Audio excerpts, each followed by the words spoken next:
Ora bem, então eu começo por agradecer, em primeiro lugar, a todos aqueles que estão a assistir a este painel, que tem um tema um tanto ou quanto, enfim, pois fora do comum, governance e cultura organizacional no desporto. E, em seguida, teria que agradecer aos convidados que se prontificaram e disponibilizaram para participar comigo nesta sessão. São pessoas subejamente conhecidas, Pedro Rebelo de Sousa e Manuel Macedo Medeiros.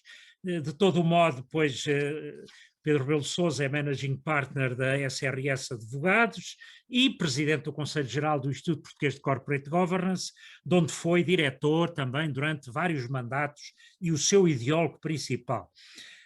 O Emanuel Macedo Medeiros é CEO da SIGA, que, para quem não sabe, é da Sport Integrity Global Alliance, e também, já agora, porque acho que é relevante, foi durante 6 anos secretário-geral da Liga de Portugal e também cofundador e dirigente da Associação das Ligas Europeias de Futebol Profissional.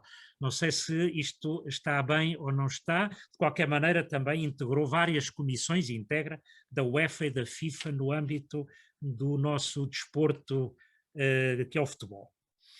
Ora bem, se me permitem, para despoltar este tema e esta conversa, eu era capaz de me valer de uma frase que vi há dias numa rede social, que é, digamos, subscrita por um adepto muito participativo e muito ativo, mas é irrelevante para o facto, enfim, o clube e tudo mais em que eu fiz esta recolha.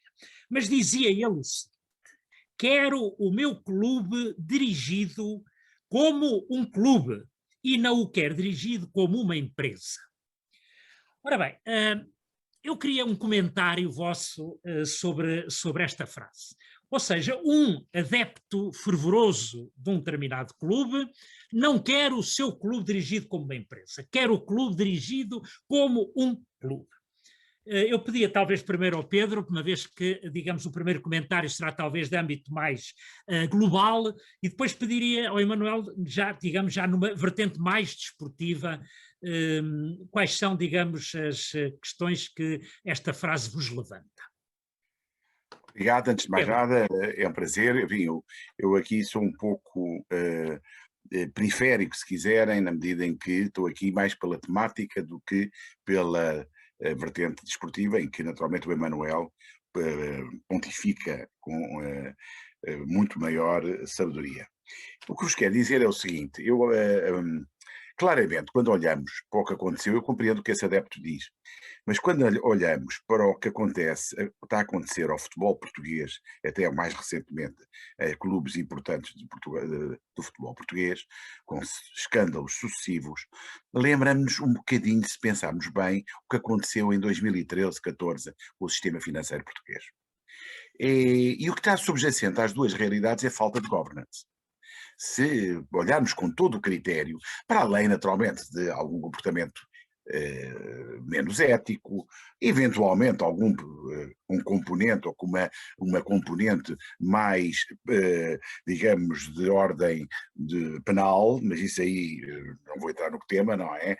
Ou até de ponto de vista ético e moral, mas em termos reais o que estamos a falar é falta de governance, como nos bancos, como sabemos, mesmo cumprindo com as formalidades, e eu dei-me ao trabalho de ver, dos 3 clubes talvez mais relevantes da nossa praça, futebolísticos, e não só, clubes, só 2 têm um relatório de governo societário. Desses, e não sei se isso é algum sintoma ou não, também não interessa o que é que lá está escrito, porque os relatórios dos bancos ganhavam prémios em 2012, 13, 14, 15, como o do Banco Espírito Santo, por exemplo, para dar um exemplo, ou da Portugal Telecom, e em 2016, 17 e 18 comprovou-se que realmente havia ali pelo menos alguma falta de governance. Olhando para a realidade, eu compreendo o que o adepto diz, mas ele está a ver isto de uma perspectiva meramente, digamos, desportiva, e o Emanuel poderá até com maior profundidade elaborar sobre o tema. Acontece que, infelizmente ou felizmente, a transformação do futebol numa atividade profissional e empresarial tem outro tipo de desdobramentos. Não, há realmente acaba por estar associado uma entidade destas a movimento de quantias muito elevadas. Ainda hoje vemos, que estávamos aqui a comentar antes de entrar nesta conversa, o fenómeno Messi, mais recente. E é fácil dizer, eu gostava que fossem disciplinados, mas é que a realidade não é meramente desportiva.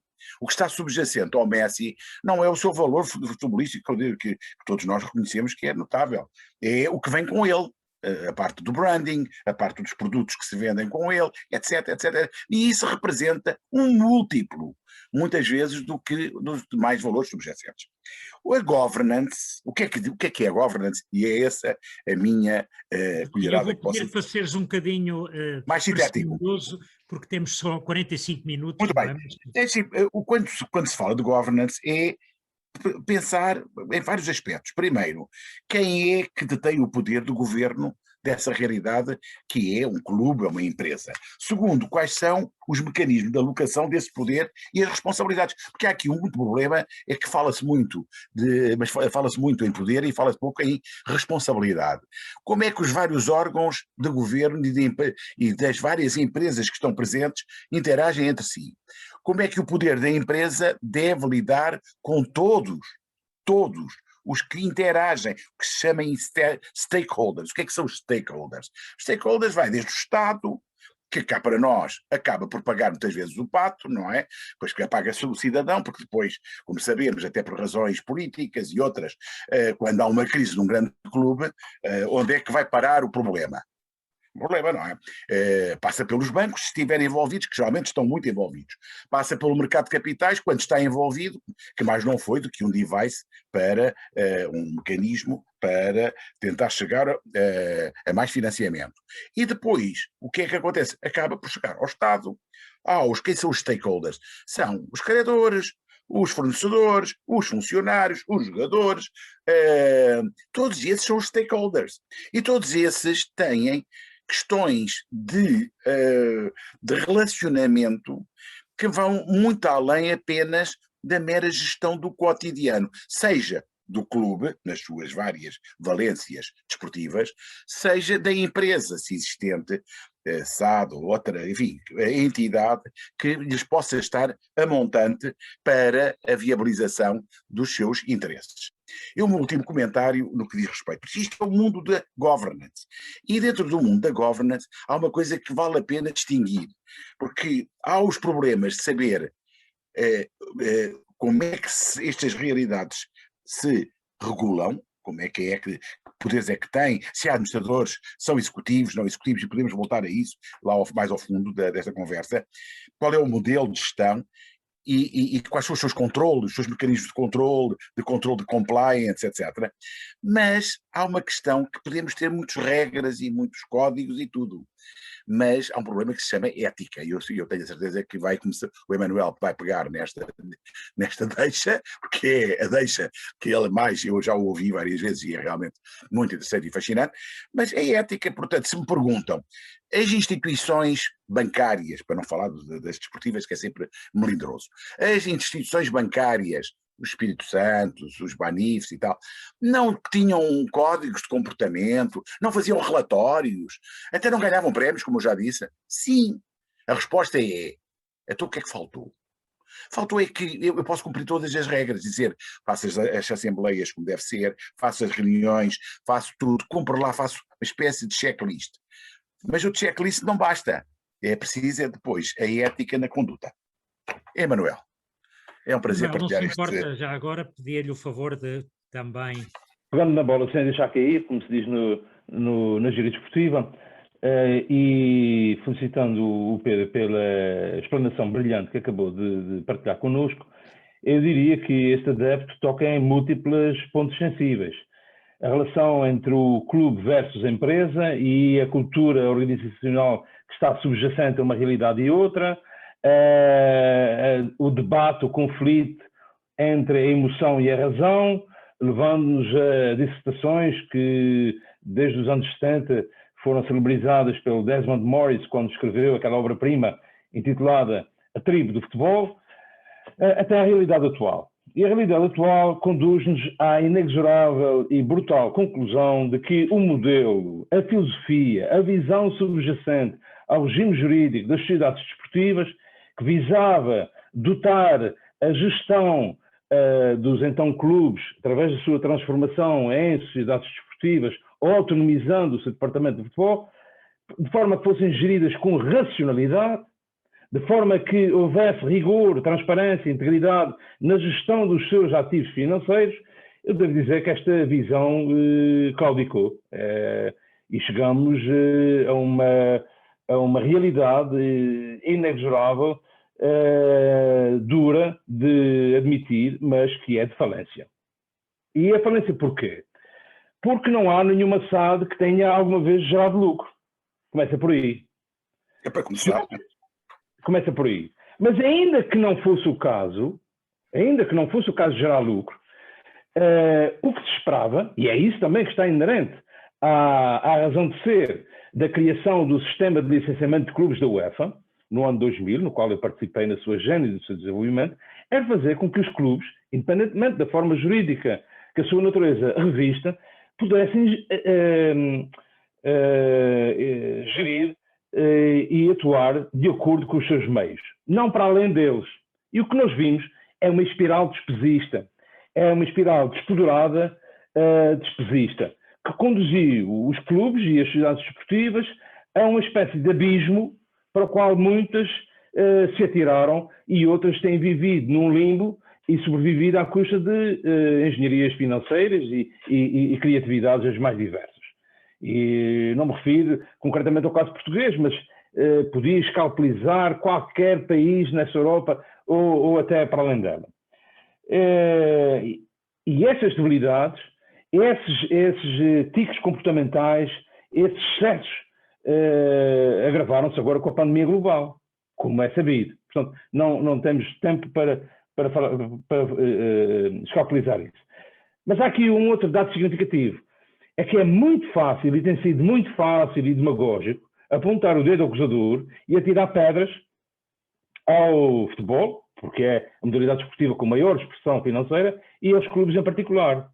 É certo que os dirigentes desportivos, quando chegam à frente de um clube, se transformam. Homens de negócio que nas suas empresas geriram de forma rigorosa e com lucro e com sucesso empresarial, chegam ao futebol e deslumbram-se e cedem à pressão dos adeptos. Esse mesmo adepto, quando diz que quer o seu clube gerido como um clube e não como uma sociedade desportiva, no fundo está a abrir a porta ao entendimento de que o que é preciso é ganhar, independentemente de se saber se o clube tem condições financeiras ou não para contratar mais um e outro jogador ou treinador, e é isso que tem conduzido à catástrofe financeira. Mas há mais. E aí os clubes não podem assumir a culpa por inteiro. Aos governos exige que seja o fiel intérprete e executor do interesse público. Eu pergunto, tem feito? Não tem feito. Há uma flagrante falta de liderança por parte de muitos governos, e se quisermos mesmo do governo em Portugal, porque não é possível continuarmos todos a concordar com os problemas e não trabalhar para pôr em prática as soluções. Quais são os principais rombos financeiros no desporto e no futebol em Portugal? De onde é que eles vêm? Qual é a sua origem? Eu digo, transferências de jogadores e aquisição de participações sociais em sociedades desportivas. Porque é que não há rigor nesse sentido? Sabe que os Panama Papers foram revelados a 3 de abril de 2016. Já passaram mais de 5 anos. O que é que foi feito? Que ilações se tiraram daí no que ao desporto e as transações financeiras dizem respeito? O mesmo eu pergunto ao CDE. O mesmo eu pergunto à Comissão Europeia e a outras organizações cuja missão devia ser zelar para que a integridade, seja no desporto, seja noutros setores, fosse inquestionável. E, portanto, há uma assunção de realidades e responsabilidades a que ninguém pode se furtar. E esses debates, essas conversas de homens independentes que não têm medo de dizer as coisas tal como elas são, também são importantes, porque são um contributo para que os problemas sejam debatidos e as soluções sejam encontradas. Obrigado, Emanuel. Já agora, portanto, e pegando na sua intervenção e na do Pedro anteriormente, a questão que se coloca tem a ver um pouco com o conforto com que o adepto se sente com a organização ou a cultura organizacional existente. Na minha perspectiva. Porquê? Porque fico com a ideia de que realmente, quando diz que um gestor, provavelmente até um cheio de mérito nas suas empresas, chega ao futebol ou à atividade esportiva e que se transfigura, a minha questão coloca-se logo aí. Ele transfigura-se porquê? Porque provavelmente o dirigismo desportivo é propício a que haja um palco, um acesso, digamos, à vida política ou à vida, digamos, mais pública, ao reconhecimento pelos seus pares de alguém que não o tinha anteriormente. Quer dizer, portanto, enfim, a transfiguração do dirigente já penso eu que está um pouco a ver com esta cultura que existe atualmente. E, por outro lado, também a questão que tocou e que eu acho que é relevantíssimo, é que, no fundo, para o nosso adepto, a componente emotiva representa, eu não sei, mas 90% de todo o conjunto das emoções e da razão. Portanto, digamos que a questão de ganhar ela é determinante. E mesmo que depois isso não se traduza em termos da ética que o Pedro há pouco falava, pois se isso acabar por se traduzir num campeonato, numa taça ou em alguma coisa, bem, tudo fica esquecido, tudo se apaga. Mas a minha questão é essa mesmo. Será que o adepto se sente confortável com a cultura que existe nas organizações desportivas hoje em dia? O adepto que quer ganhar ao domingo à tarde, olha para estes escândalos e estas questões todas e desvaloriza-as, não o preocupa? O que é que tem sobre o assunto? Quer dizer, há aqui, digamos, a certa altura, parece que uma desresponsabilização. E quando, e já agora estou a introduzir este tema, quando se fala muito hoje em dia, e hoje isto é quase que relevantíssimo, eu não sei como é que isto no futebol vai ser vivido, o problema da sustentabilidade, o problema digamos, da preservação do ambiente, que, por exemplo, no que respeita à Bolsa, são já fundamentais, e para o mercado de capitais é já totalmente inultrapassável esta filosofia. No futebol vamos continuar a assobiar para o lado, como se isto nada fosse importante. Pedro, não sei se... Enfim, como digo, acho que aí o Emanuel pode ter, com certeza, ter uma perspectiva mais precisa do que eu. Eu compreendo que o Manuel Alegria suscita como temas, e mais, diria o seguinte, não é um problema do futebol, é um problema da política, é um problema... Vejam bem, nós dizemos que raros são os presidentes dos clubes que chegaram com dinheiro ao clube. Eu diria de outra forma, raros são os que saíram mais pobres do que entraram. Raros. Mas isso também a gente vê muito na política. Quer dizer, não vejo só no futebol, vejam do poder. Quando o poder existe, poder económico direto ou indireto, quando há a possibilidade de ter acesso às alavancas de um determinado tipo de poder socioeconómico, como lhe quisermos chamar, a verdade é que a tentação que subjaz ao comportamento é de um imediatismo muito grande e é de uma tentação muito grande. E aí, como dizia o Emanuel, havia que, através de hard law ou soft law, leia-se, através de legislação ou regulação, ou através, devidamente cumprida, sancionada, verificada, ou através de soft law que tivesse. Eu acredito muito na autorregulação, mas quando ela tem mecanismos de controle, porque senão a autorregulação é mais do que o bandido criar as regras de como é que vai atuar. Portanto, não é bem assim. O que eu acho é que, ou através de um mecanismo ou de outro, verdadeiramente criarmos condições de avançarmos para essas preocupações que o Manuel Alegria coloca, e que, tendo entidades cotadas em bolsa, eu sei que as cotadas em bolsa, no fundo, foram à bolsa mais como mecanismos de acesso ao mercado de capitais, como ainda por cima num país onde esse mercado de capitais é de uma fragilidade e é totalmente incipiente, para ir para além daqueles mecanismos que as instituições financeiras não conseguem comportar nos seus balanços. E isto é que é a realidade dos factos, pelo menos no nosso universo. Eu acredito que em outros universos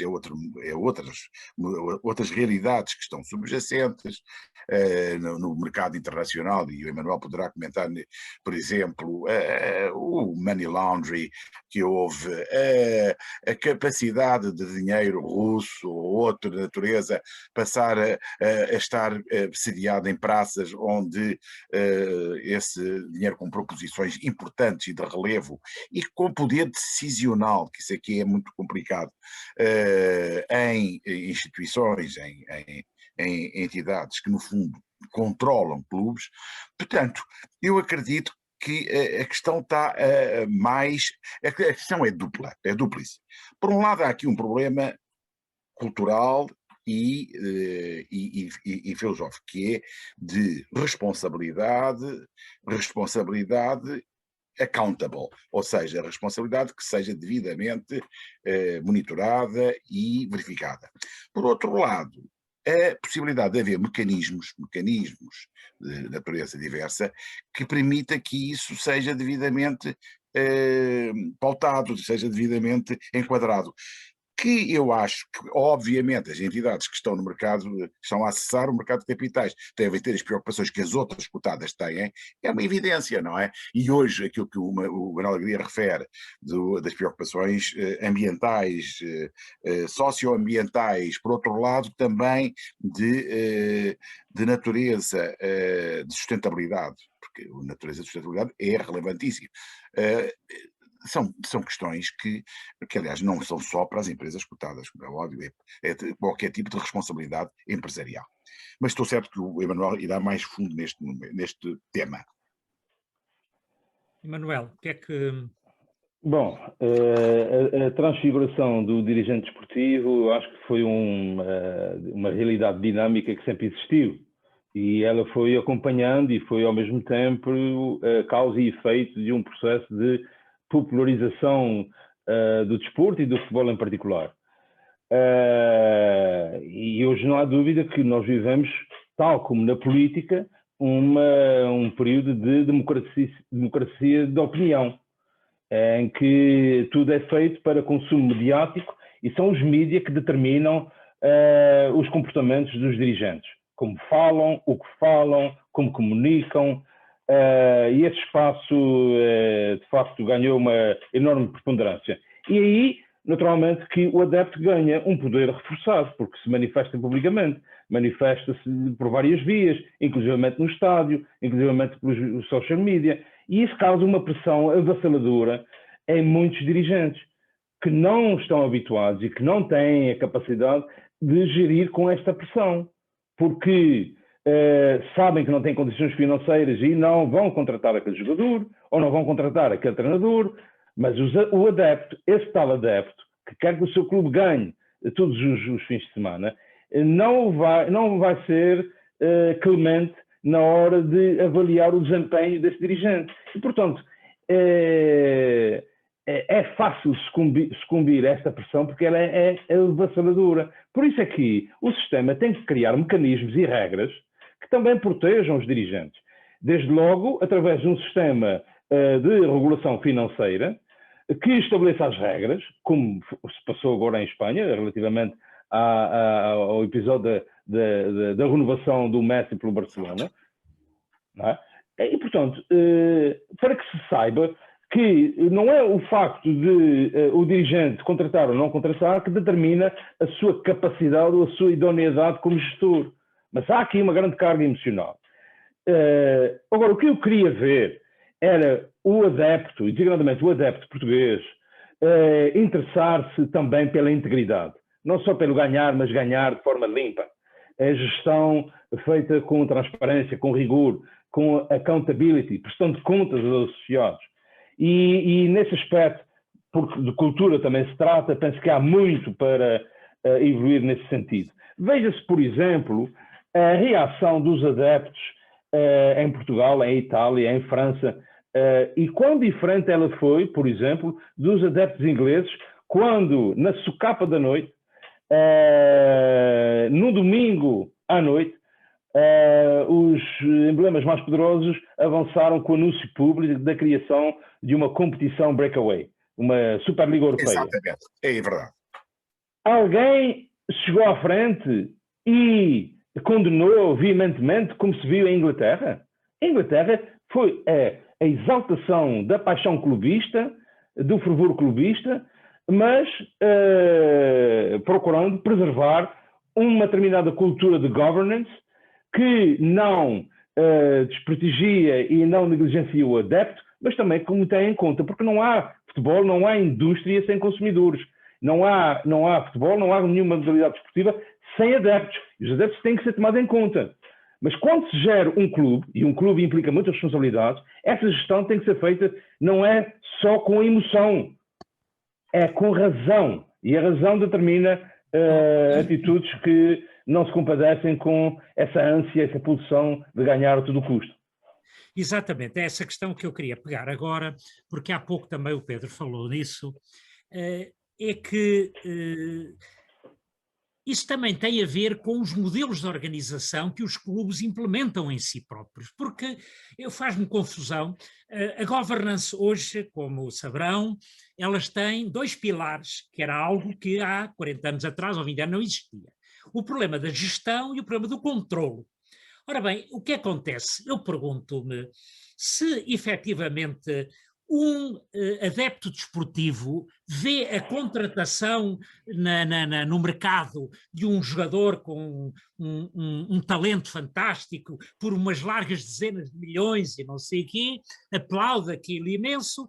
Pergunto eu, alguém lhe ensinou que ele tem que fazer uma avaliação do risco dessa operação? Será que o dirigente que aprova essa contratação é um senhor todo-poderoso que está ao arrepio de qualquer crítica de um associado? Porque depois, quando efetivamente, passados 6 meses, constata que essa contratação foi ruinosa para o clube, alguém vai pedir responsabilidades a quem contratou ou a quem assumiu essa responsabilidade. Porque os clubes realmente são dirigidos de forma autocrática e, portanto, isso é o mais ao arrepio do que são hoje as regras do governo ou da governação, quer dizer, e é uma das questões que eu, aliás, num paper que escrevi há dias aí também para esta missão, que efetivamente quem são os clubes que tenham um sistema de controle interno, que façam uma avaliação do risco, que faça uma gestão do compliance, o clube está ou não está a cumprir as regras, que sejam elas do ponto de vista ético ou mesmo legal ou nas normas, ou clubes têm uma auditoria interna que vá. Eu pergunto, os clubes que estão cotados em bolsa nem sequer têm o mesmo tipo de escrutínio que têm todas as outras sociedades que estão lá também sediadas. E, portanto, eu pergunto, efetivamente, isto é algo que é eternizável? Quer dizer, vamos ter que viver com uma cultura organizacional no desporto que é de filhos ou de enteados, porque efetivamente as pessoas não se preocupam com esses aspectos da transparência, do rigor, e só se preocupam com o resultado que é realizado ao domingo no jogo?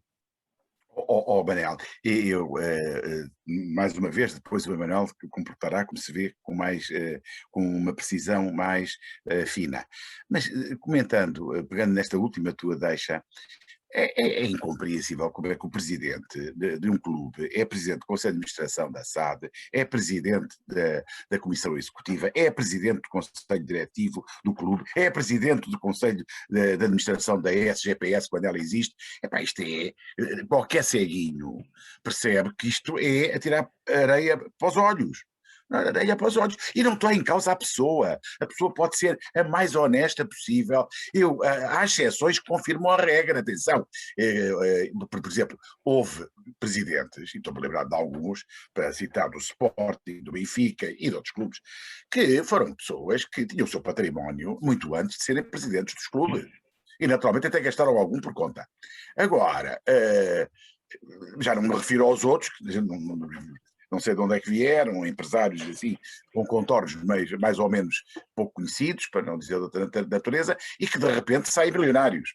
Milionários, quer dizer, o tipo entra com um andar em Chelas e sai com casas na Quinta do Lago e na Comporta e na Quinta da Marinha. Mas enfim, isso não é esse o tema. O tema é, não é possível que, por exemplo, está na cara que tem que haver não executivos, está na cara que os novos executivos têm que ser em maior número do que os executivos. Isto é o beabá. É preciso que os não executivos tenham preparação. E o que quer dizer preparação?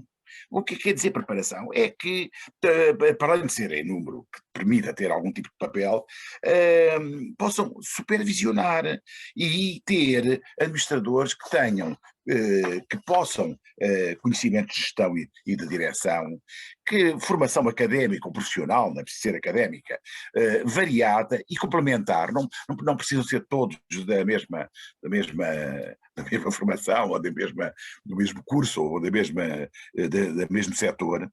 Tem conhecimentos basilares das funções e das responsabilidades que têm, quer dizer, vocês veem, neste momento, por exemplo, o Benfica creio que não tem nenhum, posso estar a dizer uma asneira, não possui à data nenhum administrador não executivo, e isso não é saudável, quer dizer, não está em causa, e isso faz com que depois acabemos por, de uma forma ou de outra, entrar naquilo que tu acabaste de dizer, é que o sistema de controle mais repartido, com maior independência entre a administração, os sócios, os adeptos, leva naturalmente à necessidade de ter mecanismos de controle de risco, os riscos todos, operacionais, funcionais, todos esses. Financeiros, claro, muito claro, financeiros, como é óbvio. E depois um outro tema, fala-se muito em diversidade. E olha-se, não há uma única, não sei se há alguma mulher no Conselho de Administração ou de Direção ou do que é que foi, parece que as mulheres não fazem desporto, não é? Quer dizer, é um bocado, no século XXI é um bocadinho anacrónico, enfim. Eu estive a olhar, não encontrei nenhuma, mas deve haver uma exceção. Mas isso também não é saudável. A diversidade etária, a diversidade de formação, tudo isso são princípios de boa governance que deve estar subjacente aos problemas que depois tu identificaste, são problemas que vamos ter sempre pela frente. Isto independentemente da natureza humana. Como dizia o Emmanuel, a natureza humana é o que é, não é? Não bom selvagem. Enfim, gostaríamos todos que o homem fosse inspirado na figura do bom selvagem, mas não sabemos que não é isso, infelizmente, o que a natureza humana tem. E o que temos que exaltar é o bom que ela tem, e que tem muito bom também, e prevenir o pior que ela possa vir a produzir. E eu acho que é negativo, porque essa emotividade que o Manuel Alegria cita, eu acho que é muito boa. A paixão do desporto e a paixão do futebol. Eu fico tristíssimo, eu tenho muito orgulho das medalhas que tivemos nos Jogos Olímpicos. Bem, não vamos dizer, e somos um país pequeno, portanto, eu faço sempre uma regra de 3, que é para não ficar traumatizado quando vejo onde Portugal é que ficou no ranking das medalhas, porque faço sempre uma coisa, vou à população, pego na nossa população, que ainda por cima está a crescer, como sabemos, e depois faço a regra de 3 para ver onde é que a gente fica retirada a ponderação da população. E e confesso, não sei se já fizeram isso, é um exercício giríssimo e que é divertido, porque saímos até razoavelmente bem, porque somos pequeninos, não é? Mas que a paixão do desporto leva-nos em que isso é positivo. Acho que tem é que ser levada para o aspecto positivo que essa paixão pode suscitar. Emanuel, the floor is yours. Thank you. Eu estava aqui a pensar em várias coisas à medida que ouvia o que disseram, e disseram com muita propriedade. Mas eu acho que nós, para sermos consequentes e termos essa atitude de problem solving e não de carpirmos sempre sobre os problemas, que é uma coisa muito, muito nossa, se calhar, eu acho que nós temos que olhar para a floresta ao invés de olhar para a árvore. E temos que perceber que o que denotamos no desporto, no futebol, num determinado país, no fundo é um reflexo, é um sintoma do que se passa à escala global. É uma indústria de conteúdos com expressão global, capaz de gerar riqueza e externalidades sem precedentes noutros setores, que vai ter um papel preponderante no reerguer da economia e, por conseguinte, da sociedade europeia e mundial depois dessa pandemia, mas que para o fazer precisa de o fazer com integridade. Recovery with integrity. É a linha de força adotada pela Comissão Europeia, que também deve ter transposição para o desporto, ainda que o desporto tenha sido esquecido nos apoios públicos para o desporto nacional, por parte do governo. Mas dizia, a integridade é, tal como a reputação, indispensável para o sucesso em qualquer setor. E nós temos que, nesse esforço de aculturação, temos que colocar a integridade no topo da agenda. Não é possível, não é só fazer riqueza, não é só ter visibilidade, não é só conquistar reconhecimento e novos mercados. E nisso lanço desde logo uma chamada de atenção para os que investem o seu dinheiro e, por conseguinte, a sua reputação no desporto, ao nível dos clubes, das ligas, das federações, etc. Tem que exigir que a integridade seja não um desejo, mas uma realidade e que seja demonstrável, que seja comprovada. Os patrocinadores, os operadores televisivos, os parceiros comerciais têm que exigir aquilo que é normal quando se celebra um contrato de patrocínio ou de aquisição de direitos. Têm que ter garantias de que o seu investimento está em boas mãos e não vai sofrer um efeito de ricochete porque amanhã vai haver uma primeira página com um escândalo que vai manchar aquele clube, ou aquela sociedade desportiva, ou aquela federação, ou aquela liga, e, portanto, vai ter impacto negativo na sua própria imagem. Mas os patrocinadores e os operadores televisivos estão mesmo imbuídos desse espírito. Eu sei que estão muitos deles, mas serão todos? Não creio.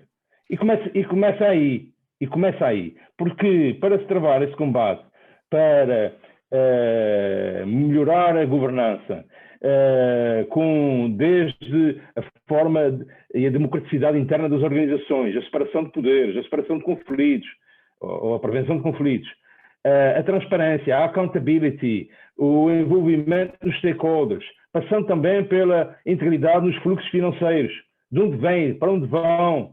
Tudo isto implica uma orquestração de meios, de vontades e de esforços que não isenta ninguém. Todos têm que fazer o seu papel. E é essa ideia de coligação que está na gênese da SIGA, da Sport Integrity Global Alliance, que eu criei em 2015. Porque, para problemas globais, soluções globais e uma frente unida. E é isso que traduz os estándares universais que nós publicamos, que constituem a bala de prata e que convidamos as organizações desportivas a implementar, bem como a submeter-se a um sistema de rating independente. Porque não basta apregoar que se cumpre, não basta apregoar-se integridade, é preciso demonstrá-lo. E isso é a garantia que os adeptos, esses tais adeptos que vibram legitimamente com o seu clube, querem, mas também aqueles que investem o seu dinheiro e a sua reputação, e é assim que comanda e deve comandar o interesse público. E é este desafio que eu faço, quer aos governos, quer aos governing bodies no desporto, quer ao global business e quer à sociedade civil, que também não se pode eximir dessa responsabilidade. E da comunicação social. Desculpe, Emanuel, diga. E da comunicação social, já agora, porque a comunicação social, o seu papel não é apenas de informar, é também de formar. E essa cultura de exigência, de integridade, não dispensa, antes convoca a comunicação social. Estamos a aproximar-nos do fim e eu realmente, pegando nas palavras que o Manuel agora disse, vejo que, no fundo, isto é tarefa para mais que uma geração. Eu acho que há um problema de cultura, que não é apenas cultura do âmbito esportivo, mas que terá que, digamos, ser, de certa forma, aperfeiçoado. Mas quando, efetivamente, nesta fase de transição, isto não consegue começar a ser visível, há uma coisa que é importante, que é a supervisão. Como é que, efetivamente, deveria haver alguém que exercesse de uma forma independente essa supervisão?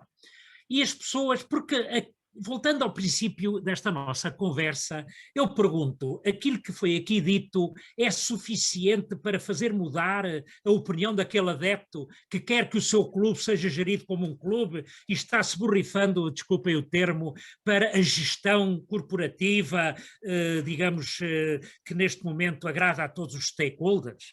Ele, desde que o clube dele ganhe, obviamente, por o resto estará tudo um bocadinho para trás das costas. Agora, nós temos múltiplos exemplos, não é? Há países onde a cultura já é, digamos, algo que é adquirido há muito mais, a Inglaterra, o Reino Unido, não é?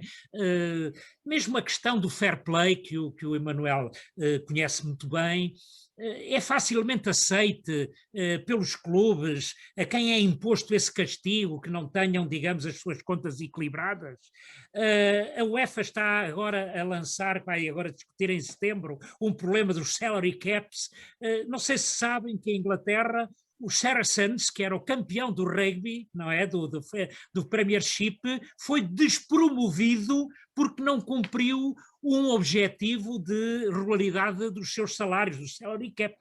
Um clube que foi campeão, passou para a terceira divisão. Não foi não conseguir cumprir. Violou. Deliberadamente, claro. É diferente. Sim, e com isso perdeu o seu principal patrocinador, que era a seguradora Allianz. Exato, mas digo uma coisa, mas aí o crime vê-se que não compensa, mas daqui na grande maioria das nossas atividades, o que parece que o crime compensa, não é? E portanto eu pergunto, a supervisão é algo em que se tem que apostar enquanto essa cultura não for, digamos, aceite pela maioria dos agentes? O que é que acha? A supervisão é algo que tem que ser... Porquê? Porque estamos a lidar com a parte emotiva, a racionalidade, porque quando é aplicação estrita da lei, os cidadãos, de uma maneira geral, depois encolhem os ombros. Nos clubes não é assim, o sócio não aceita que uma entidade qualquer venha impor uma regra e que ele acha injusta, não é? E reclama, e vai para a rua, e aponta o dedo ao ministro, a quem queria que fosse demitido. Eu pergunto, só para terminarmos e não prolongarmos o nosso tempo, a supervisão é algo que vale a pena aprofundar, não é? E quem? Autorregulação, heterorregulação, autofiscalização, são independentes, não são? Como é que se montaria um sistema que iria educar as pessoas nessa perspectiva? Pedro, queres dizer alguma coisa para terminar? Eu acho que o Emanuel talvez tenha uma opinião mais formada do que a minha. Eu acho que, vamos ver, eu acho que a primeira coisa é uma questão de educação.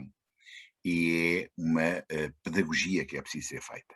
E eu acho que casos como este, sei lá, os escândalos que têm havido, têm é que ser utilizados para fazer a pedagogia. para além de fazer justiça, como é óbvio, se ela tiver lugar e se realmente for justificada. Primeiro é fazer justiça, como é, mas essa justiça vai ter que servir para fazer a pedagogia, para explicar realmente que as pessoas têm que perceber que não pode ser, não, os clubes não podem ser sacos azuis de determinadas pessoas, que só porque o clube está a ganhar tolera-se a fraude e a locubração de fundos que aparentemente poderão não pertencer às pessoas que deles se beneficiaram. Agora, isso é a pedagogia que é fundamental, porque aí começa tudo, não é? É para além da emoção, a razão de ditar que tem que haver regras, tem que haver regras. Depois é como é que se faz a regulação e como é que, ora bem, o Emanuel pode desenvolver, ele já disse, aliás, ele teve a preocupação, aquilo que ele ajudou a criar, é como há duas vertentes. Há uma vertente que é a penalização, é como as rating agencies, não é? A rating agency que ontem saiu que a TAP poderá ser downgraded. É dramático, nós sabemos. É que no dia em que for downgraded, vamos ter que pagar mais. Quer dizer, é tão simples quanto isto, porque ela vai buscar dinheiro ao mercado muito mais caro, se nós queremos mantê-la, ou vai à falência, ou nós... Olha, a mesma coisa com o futebol. Quer dizer, e não podemos estar sempre à espera que o Estado seja uma espécie de rede de circo, não é? Em que, porque o clube é grande, porque é muito complicado e porque se o clube for às lonas há um problema de histeria coletiva, o clube não é o Sistema Nacional de Saúde. Quer dizer, eu respeito imensos clubes, mas para todos os efeitos, é uma entidade igual sei lá, a Riopel, ou outra qualquer, quer dizer, eu acho que o Estado tem que intervir se realmente o interesse público assim o justificar, mas não é um interesse público ou eleitoral. Quer dizer, isso é outra realidade, quer dizer, um interesse público porque, agora, claro que há bens intangíveis, nós sabemos, tem que haver realmente mecanismos de regulação e tem que haver mecanismos de fiscalização a vários níveis. Quando eu falei há pouco dos administradores não executivos, é vários níveis. Tem que haver regras, por exemplo, não pode haver acúmulo de cargos. É uma regra muito básica, não é? O tipo não pode estar em todas, não é? Porque é claro que tem os bolsos todos. Quer dizer, aprova um bolso, depois aprova outro. Se o clube é o maior acionista da SAD, então ele é o presidente do maior acionista, que por sua vez ele é o presidente. Não, nada disto faz sentido. Mas estou certo que o Emanuel já amadureceu ideias muito mais do que eu, tem feito isto uma missão, mais do que uma profissão. É bem verdade. É bem verdade, mas não me sinto cansado, apesar de ser um combate difícil. Não, graças a Deus. É um combate difícil, porque também não me conformo, nem jamais aceitarei que o futebol, que é um setor que eu acho que tem todo o potencial, seja tratado como uma espécie menor, quando nós vimos outros setores com mais pedigree darem exemplos tão censuráveis de aproveitamento de bens públicos e privados e de gestão despoderada e, portanto, não a visão manicaísta de apontar o dedo por apontar o dedo, essa também é uma visão que não colhe a mim nenhuma simpatia, antes pelo contrário. Mas é verdade, Pedro, é verdade que todas essas questões que Foucault, que estão no cerne e no coração da governance, têm passado um pouco despercebidas e têm sido negligenciadas. Eu diria, definindo modelos, que, sem dúvida, o desporto, pela sua especificidade, pela autonomia que lhe é reconhecida, assenta numa base de autorregulação. Essa é a sua essência.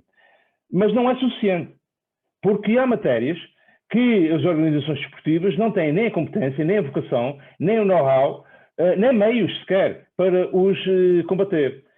Fenómenos de corrupção, branqueamento de capitais, infiltração criminosa, tráfico de menores e outros, que têm cada vez mais uma natureza transnacional, requer uma orquestração de meios e de esforços e de políticas. E essa coordenação ao nível dos Estados é praticamente inexistente. Há umas talking shops que se reúnem circunstancialmente e com grandes confabulações de salão, mas o que é que tem produzido de concreto para o desporto, que tenha alterado radicalmente esta realidade? Muito pouco, apesar das expectativas que ainda conseguimos manter. E, portanto, qual é a solução, pelo menos, que me levou a dar o passo em frente e assumir os encargos e as responsabilidades de erigir a SIGA? Foi congregar todos os grupos de stakeholders, para utilizar um termo já utilizado, governos, organizações internacionais, movimento desportivo, global business e sociedade civil, para que pudéssemos atacar de frente, numa perspectiva holística e orientada para a ação e reform-driven, como se diz em inglês, para atacar estes problemas que estão muito identificados.